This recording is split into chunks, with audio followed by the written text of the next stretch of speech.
My mother-in-law was having a heart attack. My husband, a top cardiac surgeon, was the only one who could save her. I didn't call him for help. I just stood there and watched, my eyes cold, as she took her last agonizing breath in front of me. In my last life, when she had this heart attack, I called my husband immediately. He accused me of being a jealous, manipulative wife, faking an emergency just to drag him home. He refused to come. She died in the hospital. And when my father-in-law demanded to know why, my husband swore I had never called him, pinning the entire blame for his mother's death on me. The father-in-law, consumed by hatred, stabbed me to death. When I opened my eyes again, I was back on that very day. Eva, Dr. Chen is the only one who can perform this surgery. You have to get him here now. If he is not here within the hour, she is not going to make it. When I came to, my mother-in-law Helen was already on the hospital bed, her breath shallow and ragged. The situation was critical. On instinct, I pulled out my phone and started to walk away. But after 2 steps, the image of my father-in-law butchering me flashed through my mind. I hadn't died after the last stab wound. I remember looking down, my stomach a bloody, mangled mess. A shiver ran down my spine. My husband Liam loves to dodge responsibility, doesn't he? Well, not this time. The phone rang for what felt like an eternity before he finally picked up. What is it? Liam's voice was sharp with annoyance. My own voice trembled, thick with unshed tears. Liam, it is your mom. She has had a heart attack. We're at your hospital. And the head nurse said you are the only one who can do the surgery. You have to come, please. There was a pause, then his tone turned cold with fury. Eva, are you serious right now? I take Winona to the mall for a few hours and you pull a stunt like this. You are using my mother's life to score jealousy points. Have you lost your mind? No, I am not. I whimpered. She is really Liam, honey. I don't feel so good. A sweet, delicate voice cut me off. Winona, are you okay?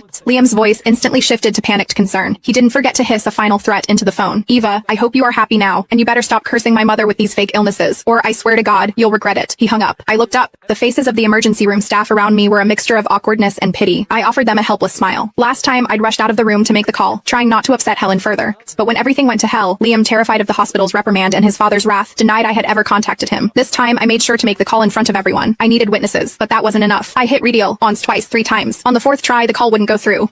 He'd blocked me. I leaned over Helen's bed. Mom, just hang on. Liam wouldn't just leave you. She was still conscious. As I said those words, her monitor shrieked, the lines going haywire. The doctors and nurses jolted into action, a chaotic ballet of desperation. The head nurse pulled me out of the room, her face grim. Eva, her situation is deteriorating rapidly. I don't care how you do it, but you need to get Dr. Chen here now. But he won't answer my calls, I cried, my voice thick with panic. Then try someone else's phone. Disappeared back into the room, leaving me alone in the hallway. Simone, Elsa's phone. I borrowed phones from 2 different nurses. Both times, as soon as Liam heard my voice, he hung up. The head nurse had given me a direct order. I had to find another way. Wiping my tears, I opened the app for the city's biggest live streamer, a guy who ran a channel called HelpForce Live. I sent the biggest virtual gift they had. A moment later, I was live with him. Hello, HelpForce. I began, my voice choked with sobs. I am just a regular person, but I am in a terrible situation. My mother-in-law has had a sudden heart attack, and Dr. Liam Chen is the only surgeon who can save her. But he won't take my calls. He is at the city center mall right now. If anyone sees him, please tell him to get to St. Jude's Hospital immediately. His mother only has about 40 minutes left. I finished, my whole body shaking, and sent the streamer a photo of Liam. The streamer hesitated. Ma'am, I understand you are upset, but doctors have private lives too. We can't just ambush him because you say it is an emergency. This could be a serious invasion of his privacy. So, before he could finish,